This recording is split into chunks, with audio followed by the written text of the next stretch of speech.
Welcome to the Corrective Consciousness podcast, episode 257. Ooh, pulled that one off. The podcast where we explore the inanity of pop culture. I'm your host, vysethebold, and this is Lotus Prince. And we are returning back to the well, Lotus, today. Back to the well. Do you know why the blind man fell into the well? A well. He couldn't see that well. Do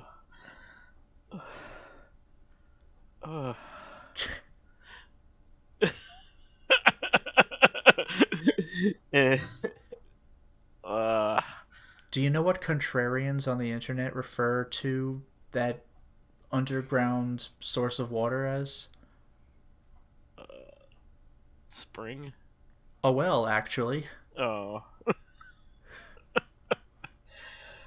Oh, God. We just lost the remainder of our fan base. Son of a...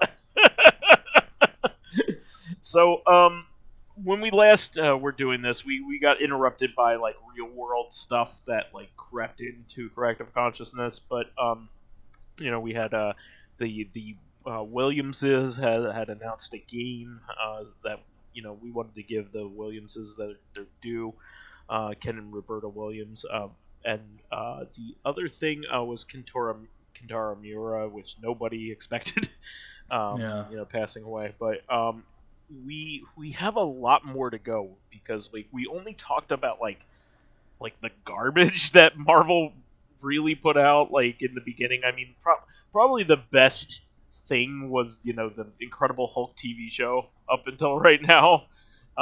Which, where the Hulk was Luke Ferrigno except green. Yeah, and I mean that was a popular show, but like let's face it. Try watching that today. Yeah, it's what they had, right? You can't go back and watch the original Wonder Woman and still like want to see every single episode. Yeah, it's nostalgia only. It's like people who liked the original Scooby-Doo, like, but try watching the original Scooby-Doo. Like, it's all the same. When they became postmodern, they became good. Now Scooby-Doo is like legitimately good because they do different things with it. It's not just Hanna-Barbera reusing animations over and over. And they're also like extremely clever. But like it was the Scrappy-Doo show event. At one point, nobody wants Scrappy-Doo. Like they even make fun of the fact that nobody likes Scrappy-Doo. I was gonna say there's a reason that the first James Gunn Scooby-Doo movie went the way it did. That was a James Gunn movie? I forgot. Jesus Christ. Yeah. Oh, man. That man made so many good movies, including that one. The Sarah Michelle Gellar, Freddie Prinze Jr. Scooby-Doo was actually pretty good. Matthew Lillard? Yeah. Matthew Lillard was He's was a Shaggy. Very convincing Shaggy, yeah. Yeah. He was the voice of Shaggy, too, in the cartoons, to some degree as well. But anyway, and also the villain of Scream. One of the villains of Scream, I should say. So, yeah. And Weirdo in Hackers. Yeah. He was in Twin Peaks: The Return. Did you know that? I did not. Yeah, he was actually, like, not, like, a big part of it because, like, he wasn't in it a lot, but, like, his character was, like, the inciting event, so he, like, was important to the show. But anyway, we... basically left off at Blade, if I remember right? Yeah, it was around there. I think one of the last things we had mentioned was the Hulk show. Yeah, and like we had talked about a couple TV made-for-TV films as well. We had talked about did we get to Generation X? Like that was a weird television movie. Maybe, but like yeah. Even if we did, I wouldn't remember. That's like the I most saw it in one ear out the other. When it originally aired, and I copied it off of TV, but it was really terrible. And like like Banshee was like the headmaster of the School for Gifted Children in it, which is really weird. You did mention that because I remember mentioning X-Men Evolution. Like Malcolm where McDowell's the bad guy. The principal. Yeah, Malcolm McDowell's the bad guy. Like very, very weird stuff. Huh. And there was also a around this time, a very embarrassing Nick Fury Agent of S.H.I.E.L.D. movie starring. Can you guess? Nope, because I never heard of it. It's the cheesiest man you can think of. Oh, I don't fucking know. From the 90s. David Hasselhoff. Pauly Shore? Oh, David Hasselhoff. Yeah. I can actually kind of buy that as Nick Fury. For the record, Nick Fury used to be white. I think he was like Samuel L. Jackson looking in like Ultimate. Yeah, and then they basically it transferred the characteristics of that character onto like Nick Fury's like illegitimate son in the proper Marvel universe, and now he's like Sam Jackson, Nick Fury now. Perfect. Yeah, they straight up just call him Nick Fury, even though he's Nick Fury's son, and they both are missing the same eye. Yeah, that's great. And he's basically supplanted the original Nick Fury, and nobody cares about the original one. Yeah. Nick Fury was like character you may have heard of. Well, he's been around since the 50s. He's been around, but like, all right. He was a spy in the 60s era of he was Agent of S.H.I.E.L.D. He was the James Bond character, even though he had survived World War II. No, the Howling Commandos were, they were World War II. So they were from back in the Timely era, I think. But anyway, we are starting to hit our stride with Marvel movies with Blade. Blade is like the movie nobody remembers that was good, that kind of started everything back. And also, those that do remember it weren't necessarily aware that it was a comic book movie. Yeah, it's kind of like Men in Black was a Marvel property that did really well. That was like a super secret Marvel property. Yeah, people still don't know that that's a You Marvel can see property. the Marvel logo in the opening credits, but you forget it the moment it's gone. Well, like, I don't think they have even reprinted those comics. Like, they are straight up not in the Marvel universe. They are only Marvel properties through acquisition. They were a Malibu property, and even before that, they were some other property before that. I actually have the trade paperback that was published by Malibu of the 3 issues of Men in Black. Jeez. There are 3 issues of Men in Black, and only the first issue pertains to the movie. And even then, like, not really. Yeah. Like, from basically, what I've heard, the line "your proposal is acceptable" is in the comic book, except they meant it like they meant it for real. It wasn't like they were making a deal. It wasn't like the only way you're getting my gun is from my cold dead fingers. Like, your proposal is acceptable. He fucking kills them. Like, no, the comic, it was used like legitimately. In the first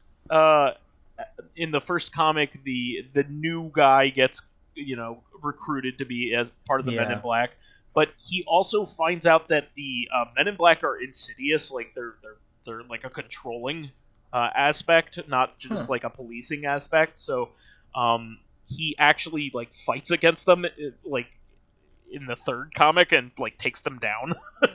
Wow, okay. So yeah, like, it was a very short-lived comic, 3 issues. It had it dealt with not only like aliens, but other supernatural stuff, like werewolves, I think, were in the second issue. It makes me think of like The Matrix Reloaded, where it's like, oh yeah, werewolves exist. You're like, what? We're not going to talk about it, but now you know. Okay. And these albinos are vampires. Deal with it. This guy's technically a werewolf, but the bullet in my gun is made of silver. Bang, he's dead. Fucking thanks for that. You never hear about it ever again. Yeah, that was weird. This is what happens when you give... and even the albinos, were they vampires? Like, they had weird powers. I don't know. An explosion got them. Whatever. Whatever. But anyway, so the original Blade is a good movie up until the end. The final fight is the end is okay in theory. It's just the CG is like, whoa, not good. It's Ivan Ooze level CG. It actually really is. Like, what if Ivan Ooze were red and not purple? Like, there you go. And Ivan Ooze did not look good when that movie was released. I can tell you that. Excuse me, that movie's a cinematic masterpiece. Okay, get the fuck out of here. So you're gonna call the villain of Indiana Jones not in a good movie? You are out of your mind, sir. But yeah, Blade is actually really fun, and the second one is even better. The second movie is kind of like Hellboy 2. Spectacular, and it also has like, and this is before I knew who the guy was, but the crazy visuals. But it was Guillermo del Toro. Yeah, and he made Hellboy 2 as well, and sure did. It's a sequel that's really good. But and Pan's Labyrinth 1. yeah. I mean, Blade 1. He just also had a lot of style. Like it really did. I forgot if we mentioned this last time, but the opening scene is, I think, really smart. Other than the embarrassing CG, but the opening scene is probably what's most remembered from that movie because it was a very modern take on vampires. Yeah, they're at a rave, a techno rave, which was very 90s, which was of the time. And they like intentionally set the the fire sprinklers off, except the water has been replaced with blood, so it's just raining blood on all these like rave dancers. Like that's such a striking and original visual for something like this. Yeah, and they were playing like one of the most iconic electric dance tunes of the time. It was like that intense like techno sound and stuff. This. I think it's called techno. No, it wasn't called Technotronic. That's the Mortal Kombat. Yeah, this is like cool modern vampires. Like it's awesome. And then Blade shows up and starts killing people in the rave. Like it's like what an insane opening. It's like a James Bond opening where it's like an insane climax like to set you up. It's great. Yeah. And you got to remember, this was also in the dark age of like vampire movies. This was before like Twilight and like before vampires became popular again. So like what was around? Like Underworld. Ford Coppola did like Dracula, didn't he? Wasn't this after that? Just really low rent stuff after that until this and Underworld probably. Underworld was pretty cool. I mean, like, it's not a fantastic series, but I liked it. No, but it was fun for what it was, and it was a comic booky kind of series before comic books got popular. The first movie was Romeo and Juliet, but with vampires and werewolves. Yeah, so exactly. Basically, it was Twilight, except if it were good. Yeah, vampire movies were popular back when, like, Interview with a Vampire came out, obviously, and, because Brad Pitt and Tom Cruise. But, and yet Bram Stoker's Dracula, which was popular, but also weird, but also it was bizarre for the time. If you go back to it, it's like kind of a masterpiece, even though it's very melodramatic. It's like the techniques used to make that film are like really nerdy.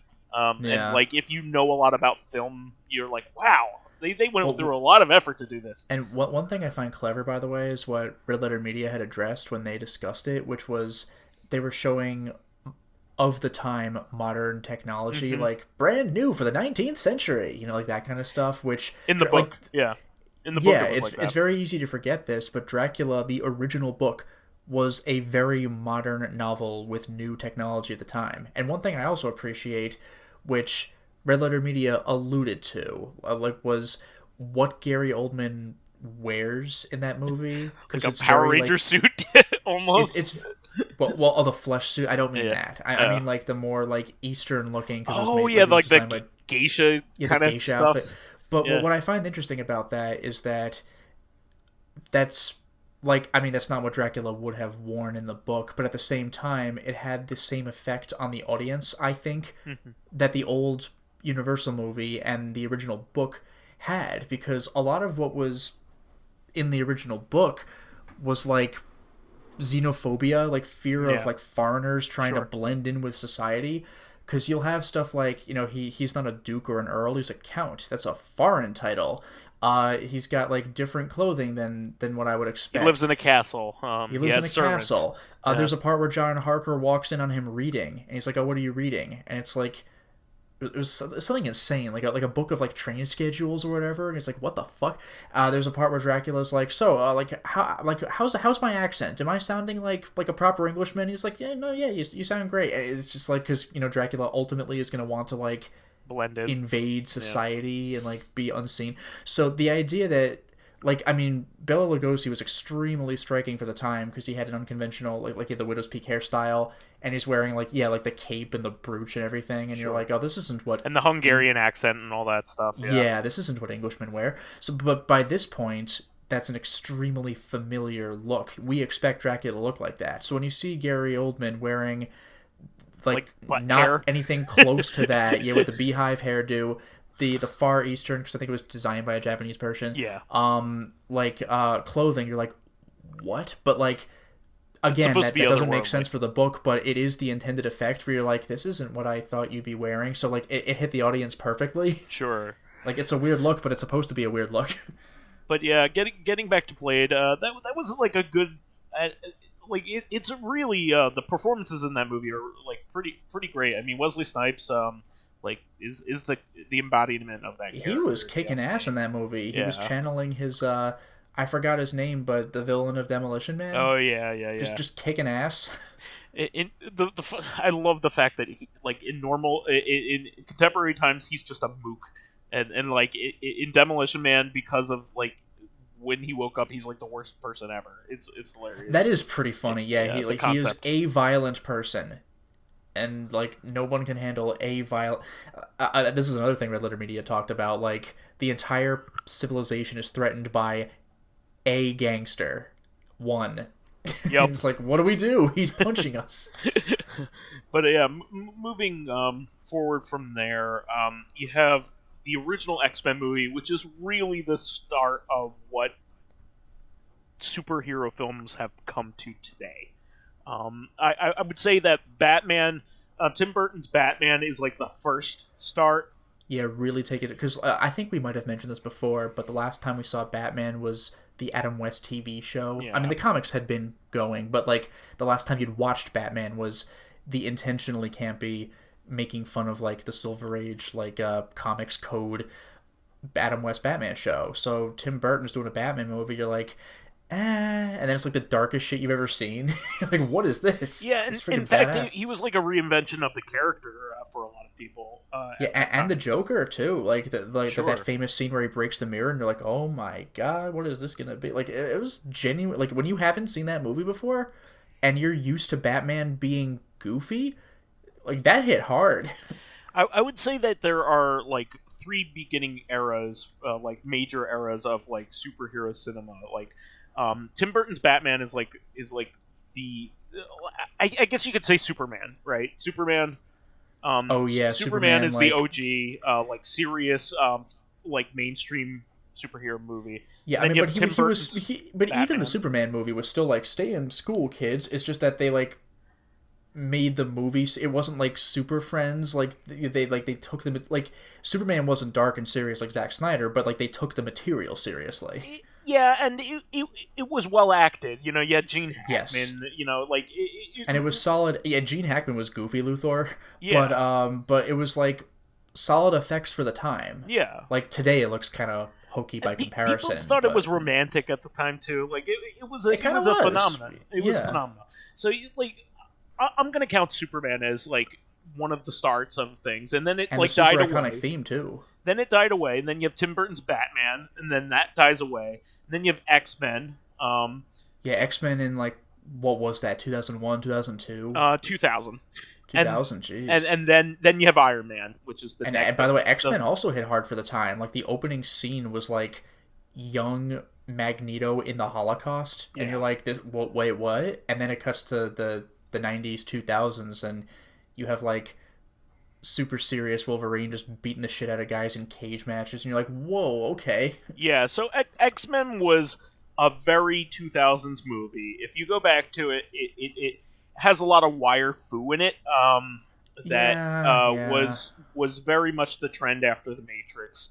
But it and the black leather thing was also very of the Matrix. That is one thing that didn't sit well with me, by the way. Like, on one hand... The costumes, yeah. Yeah, like, on one hand, this is a serious movie. We're wearing black.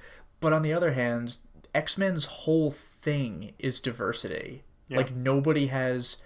Like, I mean, it's like, it sounds funny calling them uniforms because I would say they each have their own uniform, but uni means one. They don't have like a consistent look by design. Yeah. There's not like the team. Although well, to be honest, the original X-Men did. I was just going to mention in the comics they actually did have a uniform look, but like it just felt weird giving them a uniform look at this point. It's not the 60s anymore. Yeah, I mean the only famously in the of the original X-Men, the one that looked the least like everybody else was Iceman. Just because he looked like a snowman. But that's right. He didn't even look like Iceman. He looked like Snowman, except he was called Iceman. Yeah, but like he was fluffy. And Wolverine wasn't even there because we've mentioned this before, but he was a one-off Hulk villain in his first appearance. Yeah, and that was back in the early '80s. Yeah, so like. Oh, was it later? So I guess Wolverine just hadn't been invented yet, because X-Men was '63. Wolverine didn't become an X-Man until Giant X-Men #1, where they added like the multicultural X-Men. So they added Banshee, who was the Irishman. They added Sunfire, who was the Japanese guy. They added Polaris, who I think was already there, but they added Colossus, who was the Russian X-Man. Yeah. They added Nightcrawler, who was the German X-Man. Yeah. They added like a multicultural cast. To add diversity to the team, which always was a thing with X-Men. It's just like times had changed and they needed to move with the times. So this version of X-Men, it's still really good if you can ignore the wire foo-ness of it. I mean, like the dialogue is still really good. It's a solid movie. There's some cheesiness to it, like the same as everything else. The middle finger claw. There's some humor in there. What do they call you, Wheels? I mean, like, but I mean, you can't. Although, to be fair though, as dumb as that line is, it was making fun of the just. I mean, like. Imagine if the X-Men were real. Yeah. I'm called Cyclops. And like that was the whole thing, where Hugh Jackman's like, really? You're called Cyclops? That like they call you that in public? Like, all right. What do they call you, Wheels? So like it's cheesy, but I get it. The casting was phenomenal. You like Anna Paquin, you have of course Hugh Jackman. Is probably one of the best. Was the Robert Downey Jr. of Wolverine. Like he defined the character for over a decade. You have Patrick Stewart, which everybody was begging people to them to play Xavier, and he looked the part and he owned it. Yeah, and then Ian McKellen, who was a fantastic Magneto. So I mean, I appreciate the idea of him being like older because he's from the 40s and just sick of this shit. Rebecca Romaine did really well as Mystique too. So I mean, like, she was brilliant as Mystique. So yeah, like her delivery was great, and obviously looked the part. She's a supermodel, but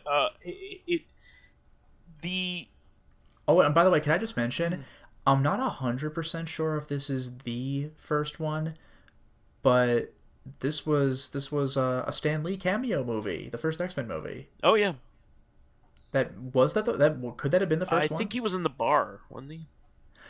I don't know, but I do know where I remember seeing him. There was a part where something was about to fall on some kid, and they're like, "Oh, get it out!" And like he was gonna like help pull her out of the way for like a really quick shot, like on the beach. I remember the one in Spider-Man. Oh yeah, no, it was at the. You're right. It was a Stan Lee cameo on the beach. The Statue of Liberty. Yeah, I remember. Yeah, and the Stan Lee cameos in the later, like, in Deadpool and the later movies where he has like speaking lines and he's right in the foreground. This was like actually more like Hitchcock, like a blink and you'll miss it. Like, was that Stan Lee? Well, I can't rewind it. He was at the hot dog stand, and Senator Kelly comes out of the. Yeah, that's what it was. He comes out of the water, and everyone's like, "What?" And he's one of those people just in the crowd. Like, you could very easily miss him. Yeah. So, this was it's really good, and it's also the start of a series that didn't end until just recently. So, I mean, like it had legs. X2 was like. X2 really holds up. I wasn't a big fan of X3. That had a lot of X3 is the worst questionable decisions, but X2 kicked ass. Yeah, no, we'll get to that. We're going to go in time here, but the next one is going to be Blade 2. Blade 2 is spectacular. By the way, we already mentioned the casting in that, but shout out to Ron Perlman, who was what was his name, like Schneider or something? He had some name like that. Let me take a look. Also, Ron Perlman's in a lot of Guillermo del Toro movies. Also, yeah, actually, now that you mention it, yeah, he showed up in Pacific Rim as well. Yeah, Dieter, and he's Hellboy. He is Hellboy. Dieter Reinhardt is his name. Reinhardt, excuse me. Oh, you know what I might have been thinking of? This is so dumb, but Castlevania 64, where you play as Reinhard Schneider. Oh, yeah. Figure that one out. But also, shout out to pre-famous Norman Reedus. He was like hacker guy. Is this before Boondock Saints, or before Boondock Saints was popular? I don't know. Because Boondock Saints is obviously his big. Fair enough then. But this was like Norman Reedus, where I like genuinely didn't recognize him even on like a rewatch. Yeah. And once you tell me it's him, I can't unsee it. But it's like, oh, that's Norman Reedus. Yeah, that was him. So yeah, this is a Guillermo del Toro joint, so of course it's good. I don't think he's ever made a bad movie, honestly. Probably the closest we can come is I was not like I know I think I'm in a minority on this one. I did not care for Hellboy 2, except for the visuals. Guillermo del Toro's visuals are freaking... Everybody loves Hellboy 2. I do not care for it, but the visuals are spectacular. Jeez, most people say that that's the best one. But anyway, there's only two. Well, that's not true. There's the third one that no one liked. No one liked. Yeah. Moving on from that, we already talked a good deal about Blade 2, so we'll move on. But just what if there were crazier vampires that had predator mouths? They open up like the Predator. Jesus. The final fight scene in that movie is fucking nuts, by the way. It's amazing. I need to watch that one. I've still never seen it. Oh, it's delightful. Yeah. But here's another tentpole item. Sam Raimi's Spider-Man. This was huge. Yeah. And by the way, you know what one of the coolest things was? Did you ever see the original, I think only ever shown in movies, trailer for the movie? The Twin Towers one? Yeah. Yeah. I think that was for the second movie, though. Could that have been? Because I thought the whole thing was 2002. You didn't know... when did 9/11 happen? 2001. 2001, yeah. Yeah. No, you're right. You're right. Yeah, but like this was such a cool trailer because you didn't know what it was going to be. Because the trailer was amazing. It's just people in some office building somewhere, and then like robbers with like tactical gear bust in through, like they're in like a high-rise building, and robbers bust in through a window, and they're like, what? And they come in with their like assault rifles and everything, and they're like, don't worry everybody, calm down, we're just here to take the money, we're not interested in hostages or whatever, just stay in a corner over there and it'll all be over real soon. And it's this like super quick smash and grab. Then they get the money and they leave via the helicopter that they had apparently come in, and they're flying away, and they're like, yeah, whoa! And, like, the movie looks interesting, I just don't know what it is. Some heist movie, I guess. But then all of a sudden, the helicopter just stops, like, in the air, inexplicably. And they're like, what is this? And it cuts to an exterior shot of the World Trade Centers, and there's a giant spider web between them, and they're caught in it, and you're like, oh my god! And you don't even see Spider-Man, yeah. Yeah, Spider-Man's not even in the trailer, but you know exactly what this is. It reminds me, actually, of the trailer for the first Michael Bay Transformers, where you just see, like, you're on the moon, and you see a little probe or whatever, and you're like, it's a space movie. And then, I don't even remember what happened, but there was an indication that, at the last second, this is going to be a Transformers movie. And you're like, what? We're doing it for real! So, yeah, the Spider-Man trailer was awesome. You're going to have to settle... Well, I guess you would have to settle for YouTube anyway. It's been fucking 20 years. But I recommend you look it up. It's a very good trailer. Yeah, and this was a revelation because, like, Spider-Man, like, could be done very poorly. Like and at the time, this was like a revelation. Well, that's the thing. Look at how many look at how many comic book movies there are that have been done poorly. And like Spider-Man swings on webs and shit. You're gonna make that look good, and he did. And the directing was they invented like a rig that like swung the camera like from like they were gorgeous New York. POV shots, because the only other way you were getting that is from cartoons. You are not getting that from live action movies. So it was amazing that they pulled that off. And in the biggest city in the country, you know, like one of the biggest in the world, obviously, and you know, they were able to make this. I mean, New York. There's a big battle scene in Times Square. Like it's great. Yeah, I mean, New York is a big part of who Spider-Man is. So like that's the whole thing. Like he's able, like his. I think we've mentioned this before, but like his whole thing is he has to web objects and swing off of them. If Spider-Man were in Kansas, his power would be cut by like 66%. Like, what's he gonna swing off of? How many skyscrapers do you have? Like, it's like, even if you've played when he was stuck in Queens in the first Tom Holland movie, he had a tough time. Yeah, like even if you've played the PlayStation 4 game, if you find yourself crossing over Central Park, you're like, oh, I gotta run for this part. Like, exactly. Yeah, like, so like Spider-Man works in a big city. Like, if you sent him to a farm, it would work in Tokyo. He's gonna be a very two-dimensional fighter. It would work in Hong Kong, but like it's not gonna work in Pittsburgh. Let's say.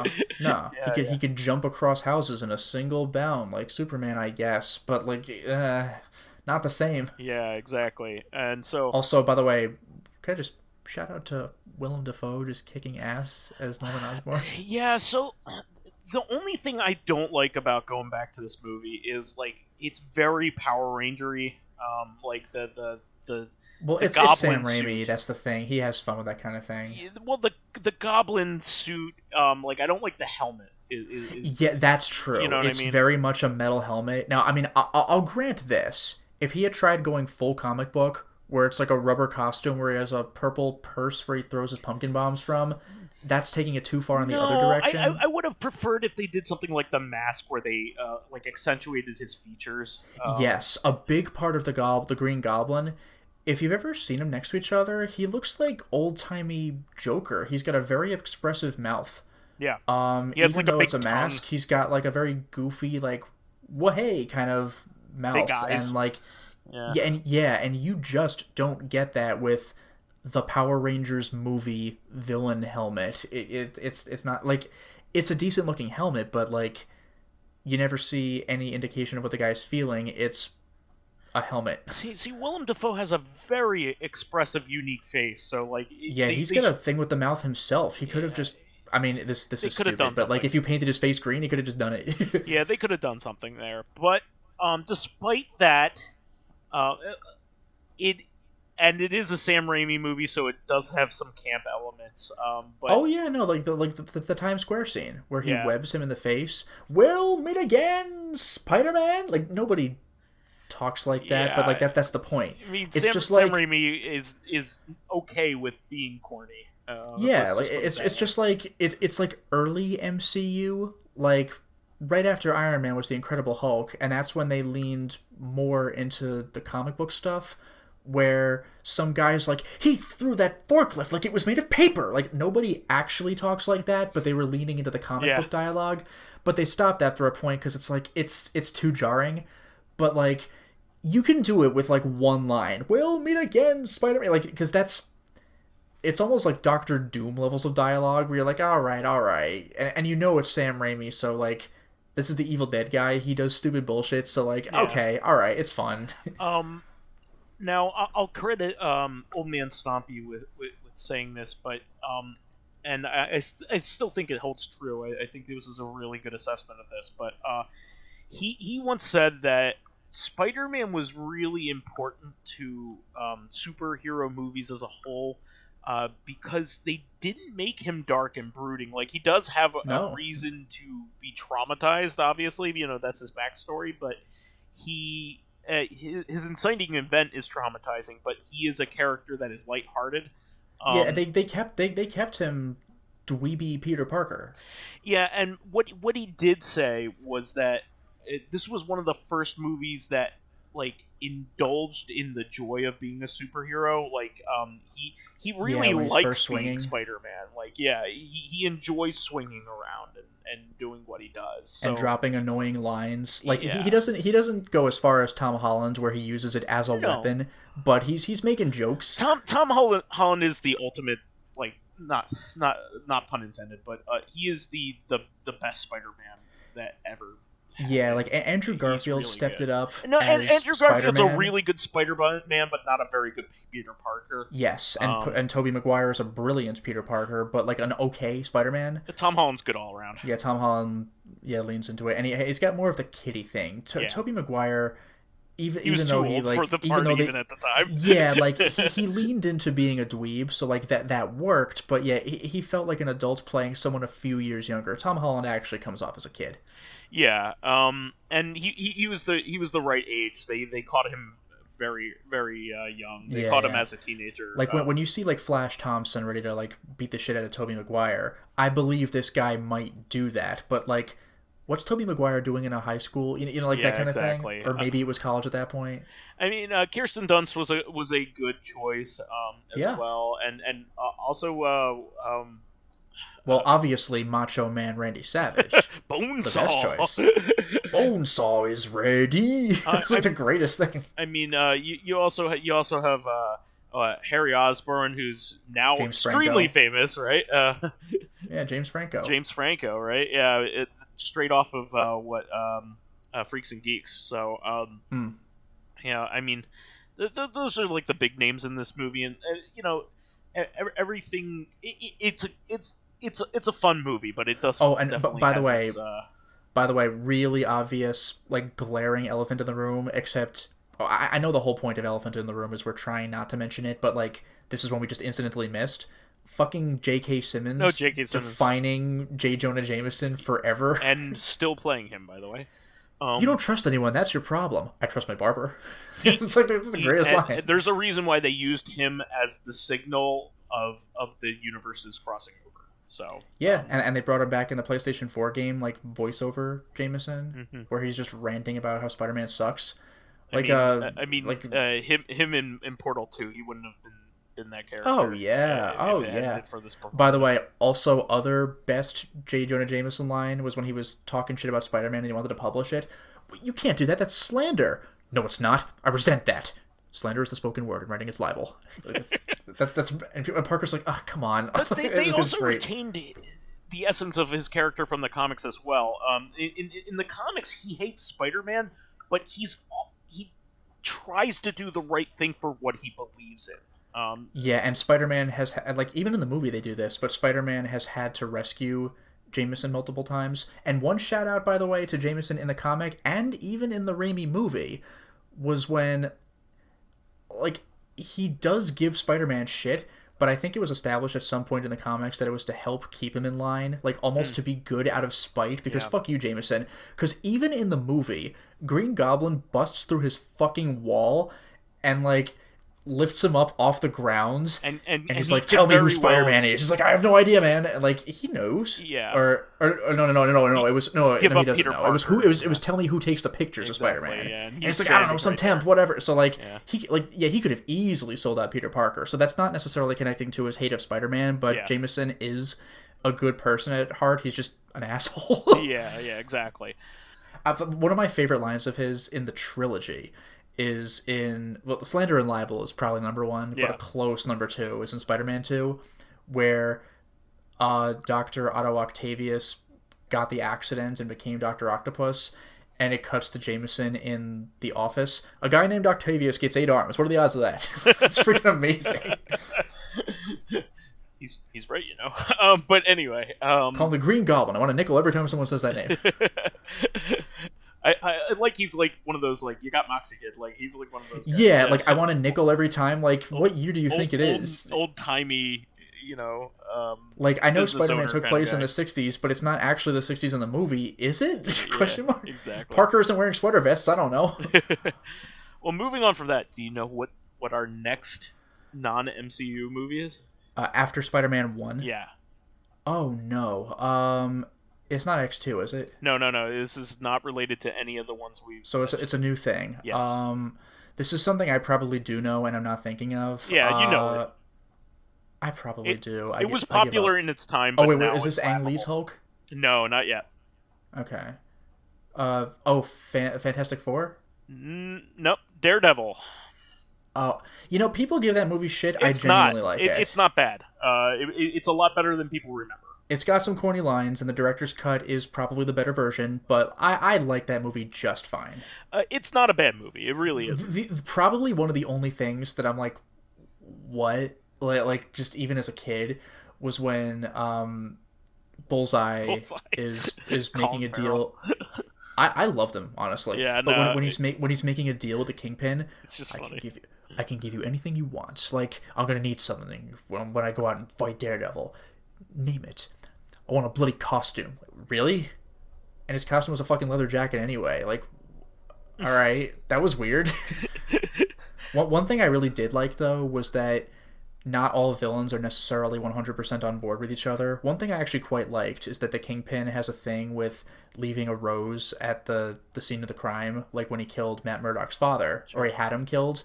And there's a scene where Bullseye does that to somebody, and he just straight up tells him, he's like, yeah, Kingpin's paying me to do this. This isn't really my thing. He told me to drop a rose, I'm dropping a rose. All right. Yeah. But Michael Clark Duncan as the Kingpin, which is he was awesome. He was really good at as Wilson Fisk. Because Kingpin's whole thing, I mean, in the comics, he's drawn to look fat, but they established that's not fat, that's muscle. Michael Clark Duncan is a massive man. He's not secretly muscular. He's fucking he will kick your ass. Yeah. And he went to town, man. He had a good time. Yeah, but this movie isn't bad. It's the spin-off that's pretty bad. But we'll get to that. We'll get to that. Moving on from that one, I think. By the way, just one other thing. By the way, we didn't mention just Ben Affleck playing the Daredevil. Not bad. He was fine. Yeah. I genuinely like. There's a lot of early Marvel pre-MCU movies. Daredevil is like the one people focus on to give shit to. Kind of Fantastic Four, but they really lean into Daredevil, and it's like, I don't get it. Yeah, it was fine. Yeah, it's fine. So X2 is the next one. X2 fucking slaps. X2 and Spider-Man 2 are like two of the best superhero movies. Those are the definitive pre-MCU hero movies, just straight up. Especially Spider-Man 2. In fact, I would say watch both of them. Like, if you have X2 holds up. Spider-Man 2 is really my favorite. Holds up. I really love Spider-Man. Spider-Man 2 was amazing. I love, no pun intended for real. Yeah, we'll get to Spider-Man 2. We haven't gotten there yet, but X2 is where you have the Striker comes after them, and yes, basically the start of the mutant holocaust. So like it's really, it has a really great introduction scene with Nightcrawler that is very iconic. Crazy. Where he's teleporting all over the White House. Yeah, that's really cool. The invasion of the school is one of the coolest scenes ever. Where Wolverine really just kills people. Yeah, and you've been waiting for him to do that. It's not bloody, like you're not going to get that until just a few years ago, like Logan. But he just kills a guy. You see his rage and how badly he wants to preserve what he has because he finally has a family. And even though all the students also have mutant powers and they're just like knocking guys out or whatever, all of them are just they're just like looking at him like, what? When he just stabs a guy. Yeah, this movie slaps. It's just like you said, it's really that good. Brian Cox as William Stryker, Jesus.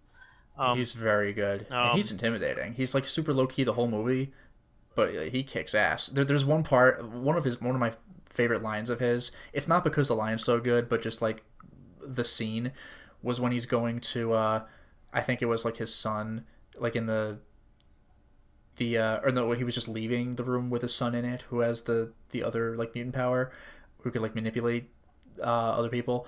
But when he leaves and tells his security, like, kill anybody who tries entering this room, even if it's me. Yeah. It's amazing. Because, number one, it could have been Mystique, Number 2, it could have been him having a change of mind. Yep. Absolutely stick with this plan. It's really that good, and it's not corny in the slightest. It's a really good movie.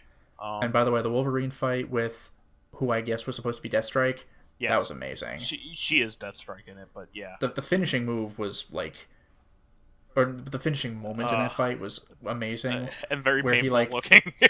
That looked, because it's boiling liquid metal. But where, he just sticks the pipe in her that injects her with liquid adamantium, which obviously kills her. But what sells it is when she sinks to the bottom of the tank and you hear a little metallic boom clunk when she hits the bottom. And you're like, oof. And next is the Ang Lee Hulk movie. That was the one that tried get it? It's a comic book movie. We're gonna do comic book visuals, but I get it, but it took it way too far and it got distracting. Here's the thing: Ang Lee is one of the best directors of all time, and it's really a shame that he a lot of people don't really look back at this as part of his. He probably, he was trying to do something cool, and it just didn't work out. It was just one of those things. This movie is has fallen into really big obscurity. Probably the only notable thing about it is that it had Jennifer Connelly as Betsy Ross, which even Eric Bana is not as memorable as Jennifer Connelly being Betsy Ross, but this movie is basically all forgotten. Nobody. Well, one thing that was kind of cool, by the way, is I forget what the villain's called, but he's the guy who takes on the properties of anything he touches. Oh, what is that? I forgot what he was called, but that's a pretty ambitious thing to do for this early a year to make a movie like that. Yeah, I forget his name. I should know what this is. This should be obvious. Absorption Man. Absorbing Man. Yeah, it's Absorbing Man. Yeah. All right. Because that's when you go through certain Marvel characters' rogues galleries, like Iron Man 1, who do we use for the villain for this movie? Iron Man doesn't have a very recognizable. That's the thing, and even Hulk, everyone knows the Hulk. Gallery. Can you name one fucking Hulk villain? The Master or Absorbing Man, the Mind. What's his name? Oh, I know what you mean. The guy with the big brain head. Yeah. Oh, come on! What is the name of the guy who plays Hulk Leader? In the Marvel? Isn't he called the Leader? Maybe. Well, this is gonna piss me off. I really should know. Oh, Ed Norton. Yeah, they teased that guy in the Ed Norton movie, if they ever do a Hulk sequel, but they didn't go in that direction. I mean, there are recognizable Hulk guys. I mean, there's Abomination. Abomination is you could do a lot with. Even then, I hadn't heard of that guy. I was like, oh, they're making a yellow Hulk. Fine. Hulk's villains just tend to be army guys most of the time. Well, yeah, that's the whole thing. Yeah. Hulk is Frankenstein's monster. Look at the cover of the first book. Hulk is Frankenstein's monster. Yeah. And the villain is humans. So that makes sense. A lot of the villainy is just the condition of being the Hulk. So yeah. Which the Norton movie goes into. I like that. Yeah, but we haven't hit that one yet. So we'll skip past this. But let's do one more. Okay. Because we're running out of time now. This movie is very underrated because it's not perfect, but I like it. It's the Thomas Jane Punisher movie. I think that Thomas Jane did a really good job at being the Punisher. Yeah, I'm sorry to say I haven't seen any of the Punisher movies. So Thomas Jane did a wonderful job at being at embodying the character of Frank Castle. He was actually a warmer Frank Castle, which he Frank.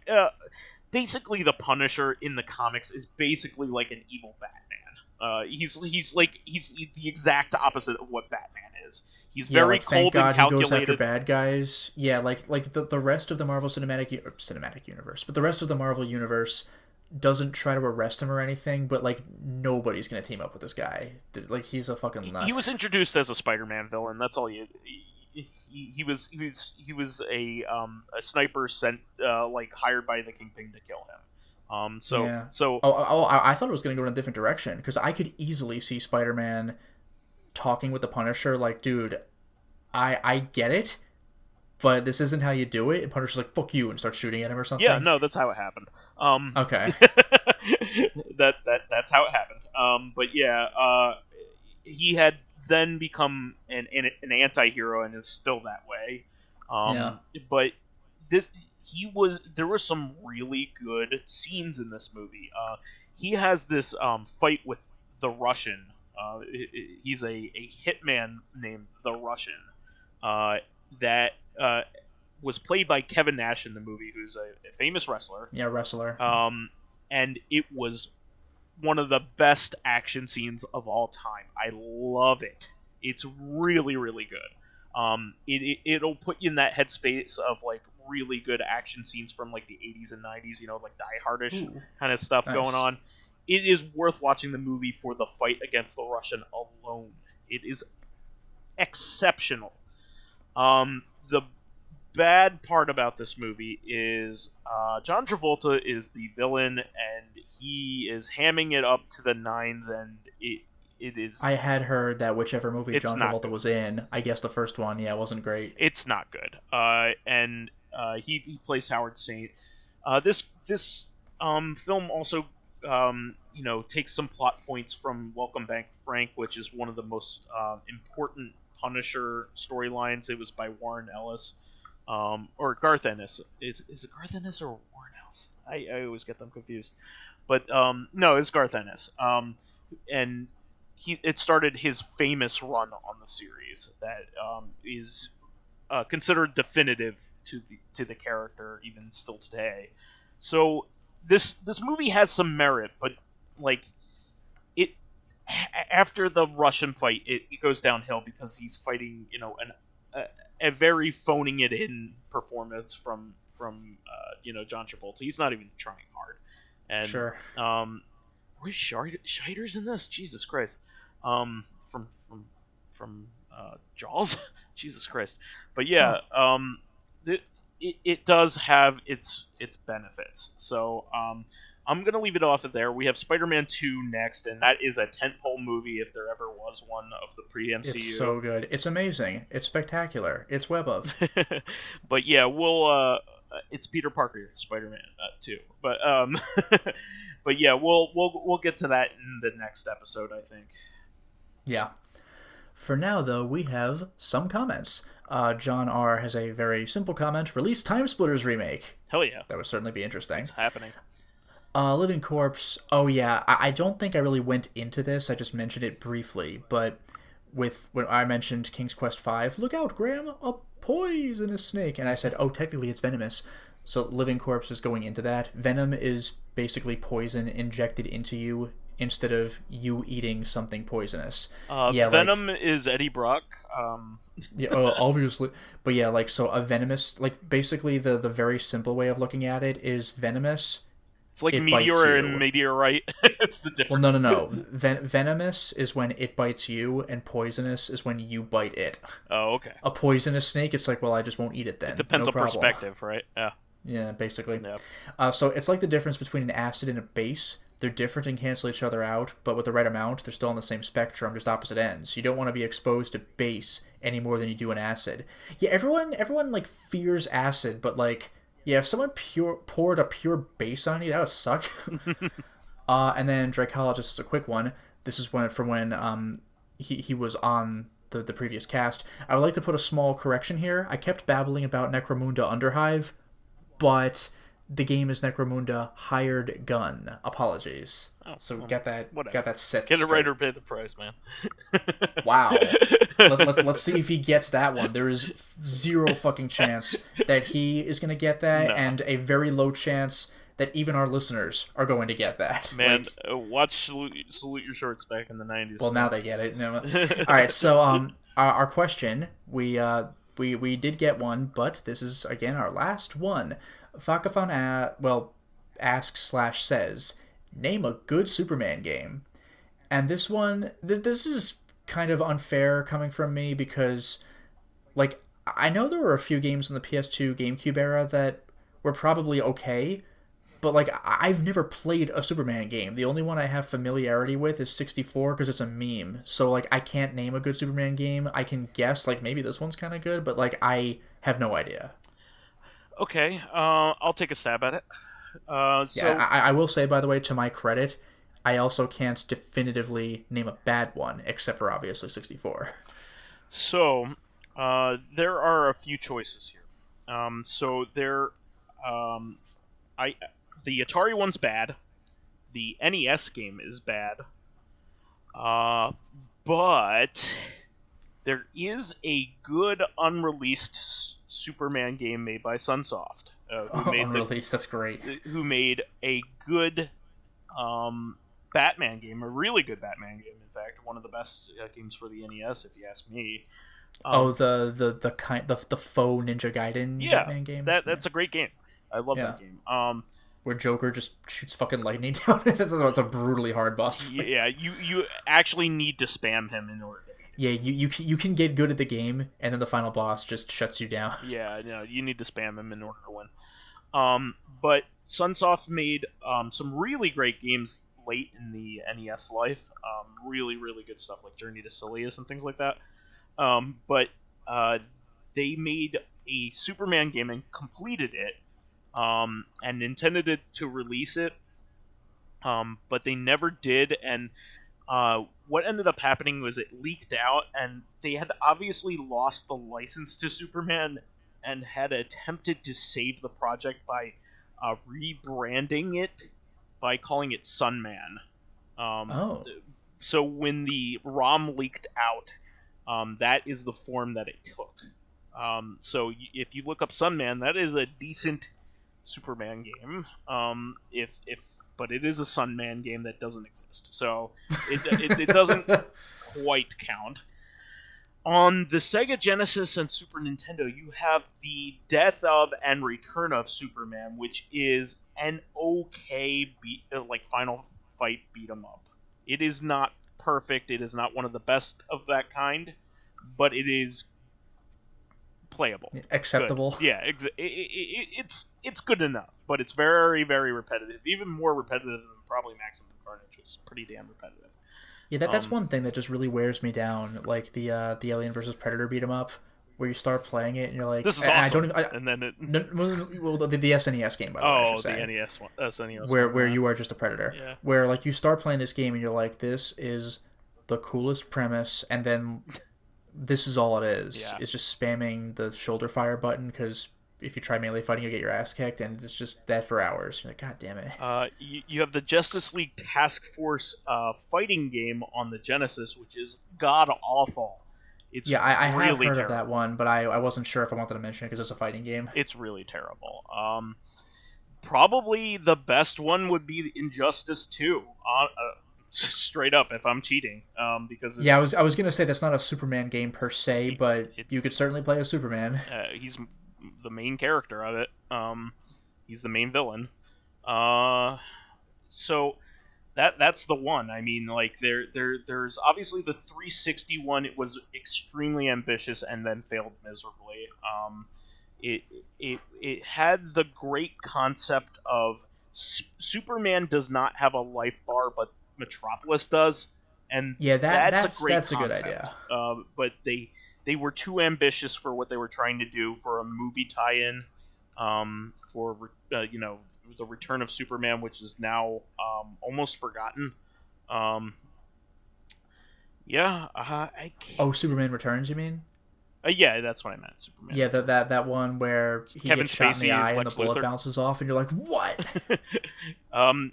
Superman somehow lifts an entire island of kryptonite and launches it into space. I don't know how he does it, because it's very impressive. If he gets any closer to a marble size of it, he starts basically wasting away. I don't know how he lifts an entire island. The inconsistency is irritating. Yeah. of it. But yeah, that movie is rightfully forgotten to time mostly. And that okay, Justice League Heroes. That's a good game.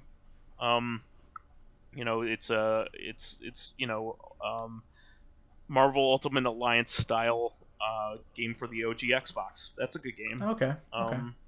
Yeah, I named a few decent ones. So, there's none that are like incredible, except for I gotta play the Superman game. Except for maybe Injustice 2 if you're into that kind of thing, and Injustice 1 in kind, because they're both really good. But yeah, there's some decent ones in there. There's some bad. There's also a decent Sega arcade game that's never been ported, where the second player plays as Shazam. That's clever. Yeah, because you could basically palette swap them and get away with it. Yeah, they are the same character. Yeah, so, your question was legitimate because you don't think of, like, Injustice as a Superman game, but I cheated. Yeah. it is one, but yeah. Fair enough. Now, again, as a reminder, that was our last question, so if anybody has anything they wish to contribute, please feel free to do so. Yeah, hell yeah. So, that is the show for this week. We want to thank our fans who contributed questions and comments. We need some more, guys. Please keep it up. We really enjoy this, and we like the back and forth. Please keep us supplied with awesome topics by submitting questions of your own via the YouTube and SoundCloud pages. While there, please give us thumbs ups, likes, and 5-star ratings on iTunes. It helps promote and spread awareness of the show, and any bit of encouragement helps keep the show going. You can also catch us on Tuesdays for our sister podcast, Reactive Consciousness, the in-depth look at this week in our lives. Finally, you can friend me as vysethebold on pretty much everything. Just let me know who you are. And you could follow me on my YouTube channel, Lotus Prince. You can hit me up on Twitter at Lotus Prince. And finally, if you are interested in seeing my videos early, like Deadly Premonition, getting in on exclusive live streams, selecting upcoming games for me to Let's Play, like Deadly Premonition, or getting in conversations with me and other patrons on Discord, then perhaps consider swinging by my Patreon account, which can be found at patreon.com/LotusPrince. Wonderful. Well, we will catch everybody again on Tuesday for another episode of Reactive, and we will be continuing on our coverage of the Pre-MCU live-action Marvel stuff for next Thursday then. Until next time, everyone. Bye-bye.